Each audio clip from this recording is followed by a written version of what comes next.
welcome to Two Boomer Women. I'm your host, Agnes Knowles. I've been talking with Boomer women for almost a decade now. Well, I guess I've been talking to Boomer women all my adult life. Reinventing myself several times along the way, though, but always focused on us, Boomer women. With this incarnation of Two Boomer Women, I'll be interviewing other women who have a message of interest for our demographic. If you want to hear about or learn about something specific, let me know and I'll find someone who understands us to talk about it. There's a contact page at twoboomerwomen.com. If you want to be a guest on Two Boomer Women, bring it on. There's an application form at the website too. Finally, this show is all about conversation. We women know its value. We know how to do it, and we must perpetuate the art form. So let's get started with today's show.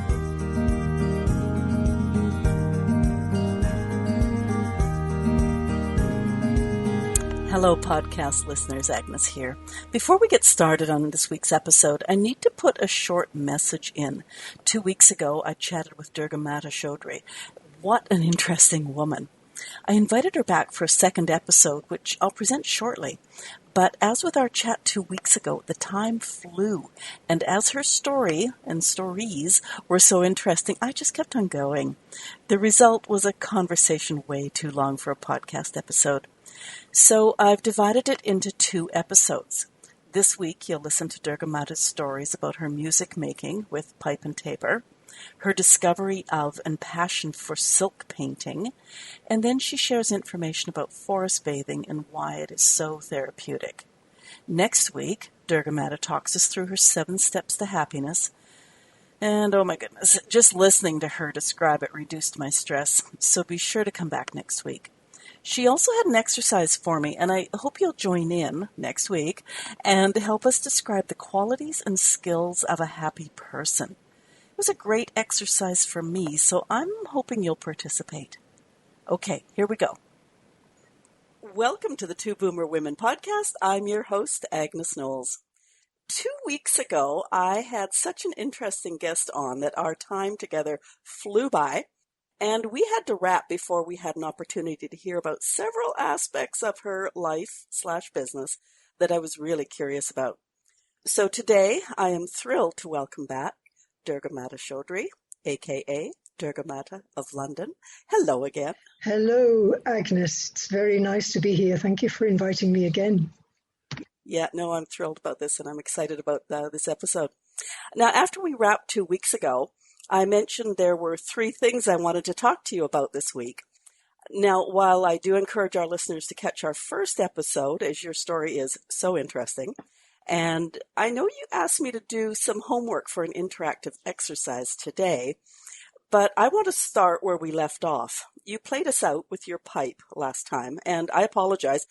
Zoom tried to mute it as the pitch was quite high. But you are a pipe and tabor player? This is right. Yeah, what are those 2 instruments and how did they become part of your life? Yes, well, I grew up on a farm in East Anglia, and there was a village near us, or a small town near us, called Thaxted.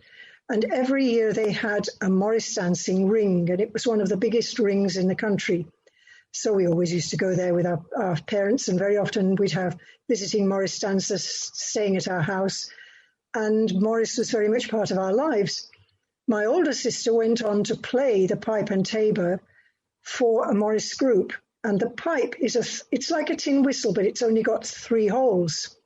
And you play it by overblowing to get the full scales, and you use one hand. And with the other hand, you beat a drum called a tabor. And the pipe and tabor is a medieval instrument, which was, it's commonly seen in things like carvings and statues and things to do with the Middle Ages, and manuscripts and things like that. And the pipe and tabor players were actually just within the community. They would entertain at court, they would play in the villages, they'd lead things in the dancing and the kind of annual festivals and things like that. And what we have now remaining is a pipe and tabor society. But I'm getting a little ahead of myself. I loved pipe and tabor, and I used to kind of stand watching the pipe and tabor player, trying to work out how they played it, because often their fingers aren't moving, or they're moving in a way that doesn't seem logical with the notes that they're playing. And it's because a lot of notes come from overblowing. And we always used to kind of dance when we were little kids, dance in circles around when the Morris dancers were dancing. And it was just like, I guess, part of the music. You know how they say that between the ages of 0 and 7, you just soak up the world you're in? And it's not something that's in your kind of thought or your logic or your mind. It's just part of your anatomy. And Morris dancing is very much like that. However, in our family, my older sister had polio, and she had it when she was, I think, 3.5, and it affected her right arm mostly. So naturally, my parents had to be quite protective and defensive to make sure that she had an area where she could be strong, since physically she wasn't so strong. So she was the musician in the family, and she had piano lessons. I did, to be fair, my parents did give me piano lessons, but after a very short time, the piano teacher said it was a waste of time, waste of their money, and there was no music in me. And it's a long story, but later on through my spiritual life, I got seriously into the singing side of things. The music side, the singing is probably one of the things I enjoy most. And I sang with an international choir every year at the festivals, and I just thought, if I was starting my career again, I'd love to do something with music. Now, be careful of your intense emotions, because when you have a thought, even almost an unnoticed and subconscious kind of aching thought like, I wish I could have done something with music, there's a very likely chance that it got heard. And I had absolutely no idea that I would ever do anything in music properly. But that inner desire, that inner ache, if you like, was released at various times in my life when I was absolutely happy as happy as I've ever been when I was singing something. Roll on a few years. I was head of department for religious education. My colleague was a wonderful woman. We were actually joint head of department, and we got on like a house on fire. But when our subject was treated badly at the school and we both resigned, we both found it hard to get another job. She was busy in the quite serious in the Church of England, and she was able to find a position in the Norwich Cathedral doing children's visits, and she was a specialist on Julian of Norwich, St. Julian of Norwich. And she also took people to 1 or 2 other shrines in the area and did a lot of work with children there. My younger sister converted from Quaker to being in the Church of England when she was at university. She was active in the Christian Union and is very serious in Church of England. And she lived in Doncaster, which is kind of middle north of England. I was in London. And her church invited my colleague to come and give a day's seminar about Julian of Norwich. And of course, I wanted to go. I wanted to see my sister, and I was dying to see my colleague and learn more about Julian of Norwich as well. But I had no money. I had no money for travel. I had no money for petrol. I got a car. And I just was literally tearing my hair out.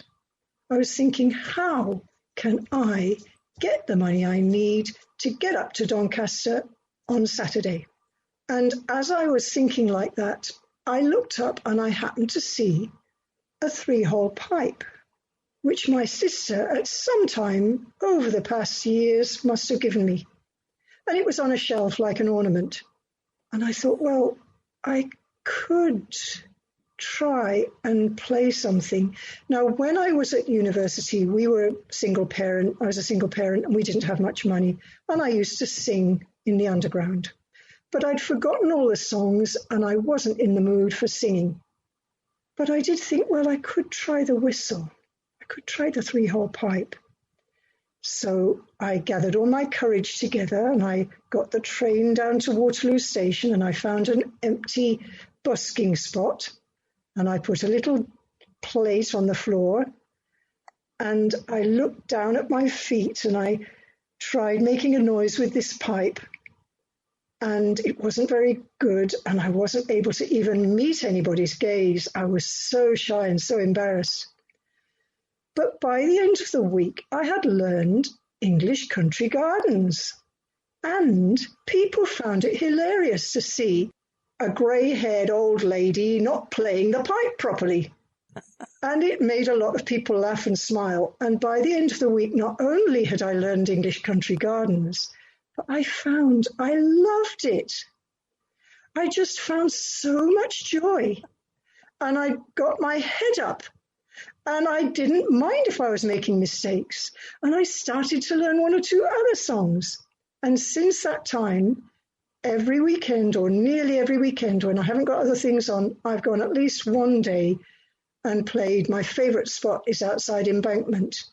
And I've kind of got known among the crowd of buskers who inhabit the place. And I've got a poster that says, "Lifting up the world, one note at a time." And I always meditate well before I go, and I just feel the cosmos is pouring energy and joy into me, and I'm just sharing it. And I can actually play for an hour without a break now, without doubling up on songs. And I've got a CD of 45 carols, and I am a pipe and tabor player. And a few years ago, when I was playing, a lady stopped, and she was standing at the bottom of the escalators where I was playing with her back to me.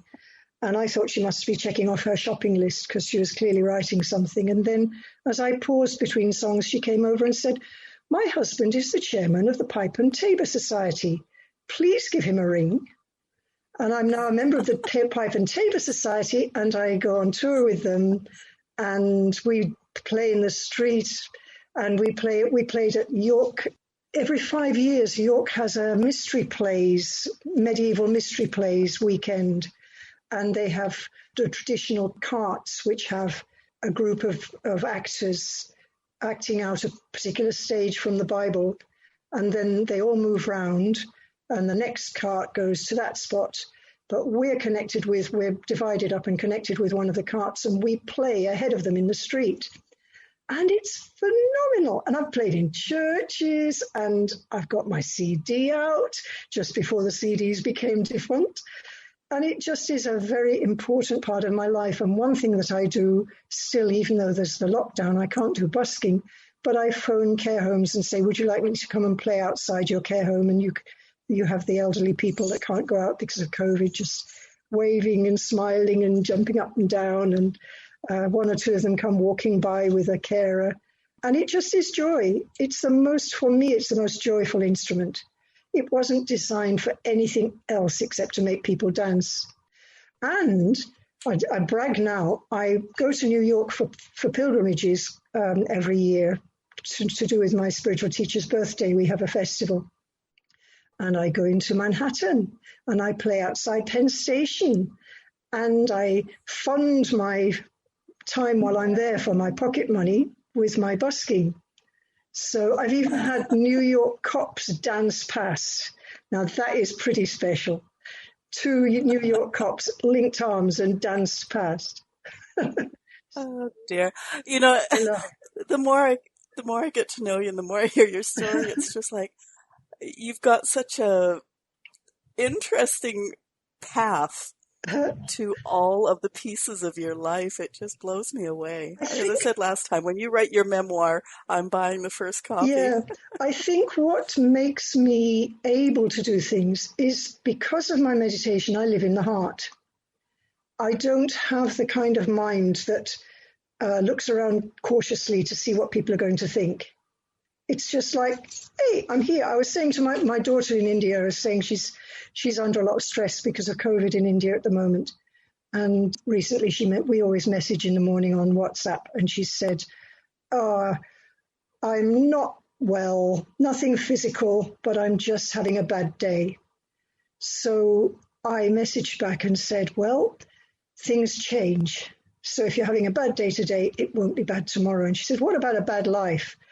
And I jumped into my serious mother mode and said, like anything. I said, what's making it tough today? And she said, "It's raining." Well, when it rains in Kolkata, it belts down. You can hardly see across the road. So I just texted, go and dance in the rain. And she said, oh, you are funny. You're so innocent. And she can't dance in the rain because she's got a position to maintain. She's a teacher in a prestigious school and, people would talk. And it's so sad, isn't it? Because we crush ourselves under other people's perspectives. And so many people aren't free to just be themselves because they're bound to the culture or the environment or the social situation that they're in. And somehow I just broke out of mine. So it's like, I know there's a poem that I've read about when I'm 70, I'll wear purple or something like that. I don't know if you know it. But I feel like I've been wearing purple all my life. I think there was actually a second follow-up poem where somebody said exactly that. I'm not going to wait till I'm 70. And it's, just talking about being crushed under others' expectations is, I often said the only reason I had children was so I could keep on jumping in mud puddles. Oh, yes. So, yes. Yeah. Wonderful. So. Wonderful. Okay, I'm determined to stay on track this week. Silk painting. Silk painting, another nice story. I'll start right back in the beginning, like I always love to. I've always loved drawing. And Mum was a teacher in a village school near where we lived. But the school that I went to, they were both village schools with 3 classes, just infants, middle, and sort of upper class. The head teacher at the school I was at and I didn't get on from a very young age.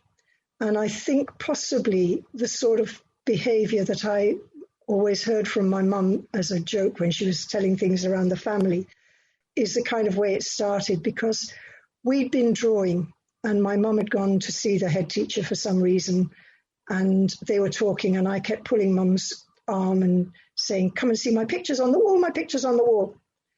And so in the end, the head teacher said, well, we'll all go to see your picture, because they couldn't get rid of me. And I had painted my mum sweeping the floor. And when my mum used to sweep the floor, she used to put the chairs on the table. And the table was there and the chairs were on top of it. And that particular week, one of the casters had broken. And the table was drawn there with 3 big casters and a brick.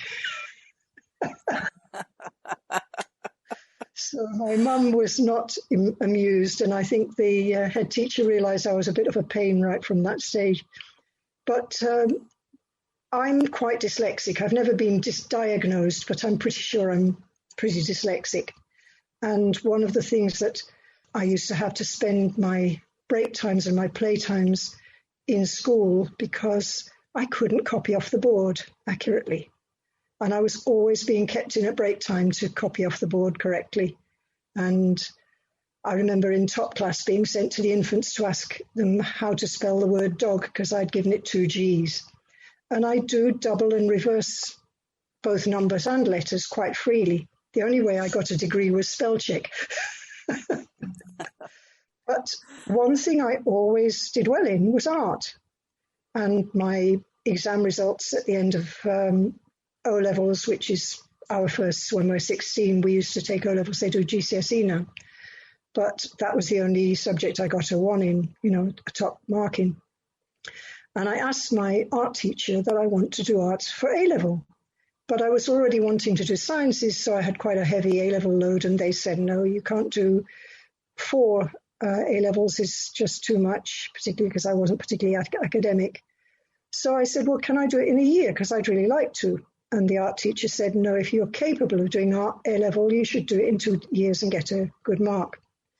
And I entered it in a year. And my dad took me out for doing some of the landscape drawing, and my art teacher punished me by making me do half an hour of 5-minute sketches every lunchtime, which actually was very, very good practice for observational drawing. And I got an A in a year, so I was really chuffed. And later on, when I wanted to become an RE teacher, and I was looking at universities where I might go to study theology, I found Roehampton University in London offered an endless variety of twin subjects. And I was able to study theology and religious studies and art. and it was mural art, and I specialised in stained glass. But when it came to teaching, I've been both head of department for art and for RE. I've taught art, not as much as religious education, because that is my first love as a subject to teach, but I've taught it a lot. And I always encourage the students to do different mediums, particularly if they're working for an exam, so that it's not just, okay, we're all going to do acrylic or we're all going to do something else. And one of the types of material that came up, of course, was silk painting. And what happened with silk painting, it's a bit like the wand that chooses the wizard in Harry Potter. And when he held the right wand in his hand, it was like electric, just like amazing. And when I started to touch anything to do with silk painting, I just wanted to do it. I didn't want to teach it. I'd kind of have to bring handcuffs so that the kids could do the work with it. Otherwise, I'd be so tempted to jump in. And so I started to get silk paint materials and play around and get a bit of, go on a few courses and become a closet silk paint artist. And when I found myself out of work and money was a problem, I thought, well, I'm not stupid. I'm not helpless. There must be something I can do that's going to bring some money in. So I started giving silk paint workshops, silk paint parties, painting more myself, doing craft fairs and things like that. And I always did little things because I hadn't got much money and silk's expensive. But I was doing some supply work as a teacher. I was actually head of RE for a week up in Sheffield, which is near Doncaster. So I didn't care if it was something to do with teaching religious education. I'd go anywhere in the country. And I went round the town looking for craft shops where I might be able to sell some of my paintings and my cards that I made. And in the craft shop, they'd got some silk scarves. And I looked at these things and they were £20. And my things were only selling for, 5 or 10. And I thought, I could do that and I'd get more money for it. So very cautiously, I ordered myself some silk scarves that are ready rolled. And when I started painting abstract on silk, it was like I found my home. It was just totally thrilling. And I've been painting silk scarves and shawls ever since. And I've got an Etsy shop. It's actually closed at the moment because I can't manage everything. But I do commissions at the moment. People know that I make things, so I do them. And I will get my Etsy shop back together eventually. So I'm kind of missing my silk painting at the moment because I'm away from London and I don't have my studio here. But I will get back to it. And meanwhile, I have a few silk scarves to show you. Yay. And to all our listeners who are now leaning in, wishing they could see. Oh, yes, of course. I was forgetting. So no, that's okay. These are called agate style because they're striped. Okay, but they're beautiful. I mean, look at the colors. Yeah. Okay, for the listeners, shades of what? Coral? All different reds, browns, and oranges, that one. This is blues and purples. Look at that. And they're what, about 16 inches wide? There's two different sizes I've got here. This one is 28 centimeters by 114 centimeters. This one I just showed you here is 25 centimeters by 140. And those are the kind of standard size. This one is a slightly heavier silk. Oh, the colors. And this is all ranges of greens and getting on to close to navy and blue. And I'm not going to spend the whole time looking.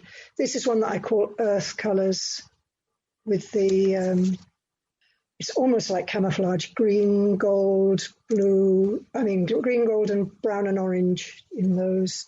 This is one where somebody actually asked for burgundy. It was a commission. And I made 3 to see which one she'd like best. And it is really dark, deep reds and burgundies. Yeah. There's some blue ones. So you could match almost, oh my goodness. I do them to order now. So I ask people to give me a main color and two side colors because I've literally got a whole stall's worth of scarves and I can't do stalls because Mr. Corona came along. That's a very dark one, browns and subtle colours, sort of men's shades, although a lot of women like them. What I find is I love the bright colours, but a lot of people like to have something which goes with their outfit. So you get a lot of people asking for things which are quite subdued or have multicolours, whereas I think that if you get more than more than 3 or 4 colours in, it can get a bit messy in a way. I prefer to keep to kind of 2, 3, 4 colours, but the customer's always right. So if they want something, I do some magic ones which are rainbow. I don't think I've got rainbows yet, and I want to actually target the gay community because I think they would love my rainbow scarves. No, I've not got them. There's a very light green one, light blue here. I love the blues in there. Yeah, so I could show you. That's amazing. Ah, dear. Yeah, that's. I almost want to put a video clip in there. Okay, I'm going to keep moving. Forest bathing. Forest bathing, yes. I made notes for forest bathing because I want to get it accurate. It started in Japan in the 1980s because in Japan they were having a massive amount of problems with stress. They've got a name for people dropping dead in their 30s and 40s. I can't remember what it is now, but people who were, working too much, working too long hours, just literally dropping dead. And others actually killing themselves. There was a high suicide rate because of the level of stress in society. So they were working on what can we do to help people not be so stressed. And one idea somebody came up with was spending time in the forest among trees. And when they started looking at that, they found it actually is very powerful. And they call it Shinrin-yoku, which translates as forest bathing. And it's basically immersing yourself in an environment where there are trees. And as they studied it more, because the results were so dramatic, they found that there are several reasons for it. That the neocortex, the kind of advanced bit of our brain where all the calculations and creativity come from, and which is affected badly by stress, relaxes when it's surrounded by green. So if you want to be in a peaceful and relaxed environment, even just having a painting which is of trees or architecture which reflects the shape of trees, we've evolved through trees and our brains like them. So if we've got the shapes of trees and if we've got the color of trees around us, it helps our brain to relax. But there's another thing, which is that trees breathe out wood oils called phytoncides. That's why I had to make notes. Hang on. The phytoncides are chemicals, oils in the trees, which protect the trees against invasion by something that might make them go rotten, I suppose. It's part of their protection. And when we breathe them in, it enhances our immune system. Even if we just get in a forest atmosphere and have them touching our skin, they help our immune system. There are a particular type of cells called killer cells, which I'd never heard of, but apparently they go around your body looking for anything that might cause trouble, and they get rid of them. So basically they're like the rubbish collectors in our bodies, and it's extremely good at boosting and increasing the power and the number of killer cells, which can prevent many illnesses, including cancer. So they've done a lot of different studies. They've even found if they extract the phytoncides and put them on the windowsill of a hotel bedroom, it will have an effect on improving the immune system of the people who stay in that hotel room. There's loads. It's fascinating if you look into it. Well, it's interesting. I'm just going to interrupt here because on the Vancouver Island here in the last few months, we've had a whole bunch of protests around old growth logging. So these beautiful old stands, and some of the Indigenous people have been saying very similar things, is we need these old growth forests because that's where we go to, and I won't say too much because I can't remember exactly, but they go to heal and just sort of ground themselves and things like that. Those are the indigenous people. It's not in response to, like in Japan. Yeah, yeah. Well, there's a boost to your immune system. There's an increase in the killer cells that clean up and protect you from disease. The Chiba University of Japan has been researching since 2004, and they do some very interesting parallel studies where they get a group of people to do something in a forest situation and a group in an urban situation. So they might be walking around for the same amount of time in the same sort of weather and so on. And they find there's a 12.4% reduction in cortisol, which is one of the most problematic of the stress hormones, when you spend the time in the forest. And there's a recent Japanese study of over 700 people which found that time in the forest significantly lowers blood pressure and heart rate, like slows your heart rate down. It accelerates healing and recovery. They found that even to have a room in a hospital with trees outside the window, the people in that room will have a faster recovery rate and go home several days earlier because they're recovering from their operations faster than ones who have bricks outside the window. So it really is very, very interesting. And the other thing is that the way that being around nature of any kind, and particularly in the color of green, reduces the stress in your neocortex, and it brings a 50% improved creative and problem-solving response after 3 days spent in nature and away from modern technology. So all you stressed out executives need to just go on a hike for a few days, leave their phones behind. So anyway, because I grew up on a farm surrounded by nature, and it is really important to me for my own mental health and happiness to spend time around nature, I brought it into my program, the 7 Steps to Happiness program that I mentioned last time. And it's the most powerful and the most loved bit of the 7 Steps program when we do it at home, like face to face. So I found getting it into the online program quite tricky because I moved my program online due to COVID. But I bring it into week 3, which is all about the world we live in, the environment we're in. And I put some information on a little video about, I share a video with something to do with forest bathing each day that week. And we've got a little Facebook group, and I kind of say, have you been yet? Here's some photos of where I was. And usually now I'm finding people who've been on the program before have got their photos up before I've got mine. And they love it, especially with families with kids. They go for a day out somewhere. And it is extremely powerful in increasing happiness and reducing stress, which is raising consciousness, what my business is all about. And I really love it. Oh, that's amazing. Yeah, I look out my window here and all I can see pretty much is green and a 10-minute walk and I'm in the forest. Oh, so no. I will have to make a more conscious effort to really do that. I've got a canal 10 minutes walk away, so that's nice. Oh, and good. there are quite a lot of trees around there. And there were some trees that seeded themselves into the garden where I'm staying, sycamore trees, which aren't particularly respectable when you're looking at what's good for the environment because they're not indigenous to Britain. But they seed very powerfully. And I've been digging them up and taking them down to the canal with me and looking for spots where they can grow. And I think that 3 of them have died, which the weather's been very dry and they were only babies, kind of little tiny roots that I pulled up from between bricks and things like that. But there are 3 that are a bit bigger, and I go down there with a bottle of water as well, or an empty bottle, and fill it in the canal and give them a bit of water. And those 3 seem to be holding their own so far.